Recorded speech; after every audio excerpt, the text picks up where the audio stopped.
వి gold trusted gold buyers తాకట్టులో ఉన్న బంగారాన్ని విడిపించి ఈ రోజు ఉన్న మార్కెట్ ధరకే కొనబడును.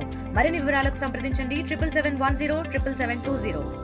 ప్రాంత ప్రజల ఆత్మగౌరవం ఆకాంక్ష చిరకాల కోరికైనటువంటి రెవెన్యూ డివిజన్ అంశం పట్ల అన్ని రాజకీయ పార్టీలు జేఏసీగా ఏర్పడి గత 10 సంవత్సరాలుగా అనేక ఆందోళన కార్యక్రమాలు, ధర్నాలు, రాస్తారోకోలు, 32 రోజుల పాటు రిలే నిరాహార దీక్షలు కూడా నిర్వహించడం జరిగింది.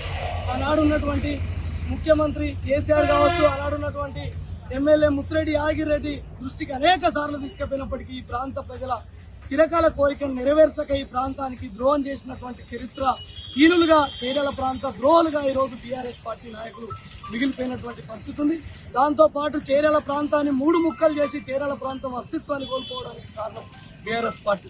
మరియు కాంగ్రెస్ ప్రభుత్వం అధికారంలోకి రాగానే 100 రోజుల్లో చేర్యాలను రెవెన్యూ డివిజన్ కేంద్రంగా ప్రకటిస్తామని శాసనసభ ఎన్నికల సభలో జనగామలో నాటి పిసిసి అధ్యక్షులు, నేటి ముఖ్యమంత్రి యనమల రేవంత్ రెడ్డి గారు రెవెన్యూ డివిజన్ ప్రకటిస్తామని హామీ ఇవ్వడం జరిగింది. కానీ ఇప్పటి వరకు కూడా 2 సంవత్సరాలు కావస్తుంది చేరల ప్రాంతాన్ని రెవెన్యూ డివిజన్ చేసినటువంటి పాపాన పోలేదు. వెంటనే ఈ ప్రాంత ప్రజల చిరకాల కోరికను నెరవేర్చాల్సినటువంటి అవసరం ఉంది. ముందస్తుగా స్థానిక సంస్థల ఎన్నికలు ఉన్నాయి.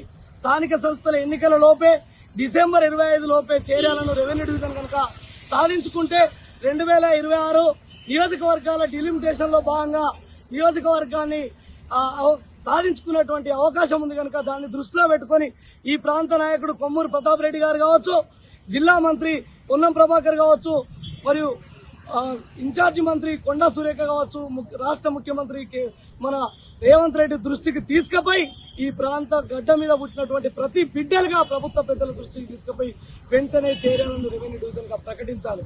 అందులో భాగంగానే ఈ రోజు జేఏసీగా చేర్యాల, మద్దూరు, కొమరవెల్లి, ధూళిమిట్ట 4 మండలాలకు పిలుపునిస్తే వ్యాపార వర్గాలు, వాణిజ్య సంస్థలు అందరూ స్వచ్ఛందంగా బంద్లో పాల్గొని ఈ ప్రాంత ఆకాంక్షలను నెరవేర్చినటువంటి పరిస్థితి ఉంది. ఇదే స్ఫూర్తితోటి రాబోయే రోజుల్లో చేర్యాలను రెవెన్యూ డివిజన్ గా సాధించేంత వరకు పెద్ద ఎత్తున ఈ ఉద్యమాన్ని ముందుకు తీసుకుపోతామని సందర్భంగా జేఏసీగా తెలియజేస్తా ఉన్నాం. నిరంతరం ఈ ప్రాంత ప్రజలందరూ కోరిక మేరకు ఈ ప్రాంతం చేర్యాల రెవెన్యూ డివిజన్ కావాలని ప్రజలందరూ కోరుకుంటున్నారు. అదేవిధంగా అందువల్లనే చేర్యాల బంద్కు పిలుపునిచ్చినాం. దానివల్ల 4 మండలాలతో పాటు టౌను, గ్రామాలు, అన్ని గ్రామాలు కూడా 60 గ్రామాలు పూర్తిగా మద్దతు ఇచ్చారు. అందుకోసము కాంగ్రెస్ ప్రభుత్వం ఇప్పుడైనా ఆలోచన చేసి ఆ రోజు ఎన్నికల ముందు జనగాంలో ముఖ్యమంత్రి గారు ప్రభుత్వం ఏర్పడిన 100 రోజుల్లో చేర్యాల రెవెన్యూ డివిజన్ ఇస్తా అన్నాడు.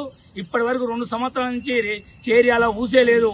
అందువలన స్థానిక ఎన్నికల్లో చేర్యాల, మద్దూరు గ్రామాల్లో కాంగ్రెస్ ప్రభుత్వం, కాంగ్రెస్ కార్యకర్తలు, నాయకులు వస్తే వాళ్ళను తరిమి కొడతారని చెప్పి తెలియజేస్తున్నాం. ఎందుకంటే మీరు మాట ఇచ్చి తప్పిండ్రు, ఈ ప్రాంత ప్రజలను మోసం చేశారు. కాబట్టి గ్రామాల్లో కాంగ్రెస్ కార్యకర్తలను, నాయకులను తరిమి కొట్టాలని జేఏసీగా తెలియజేస్తున్నాం.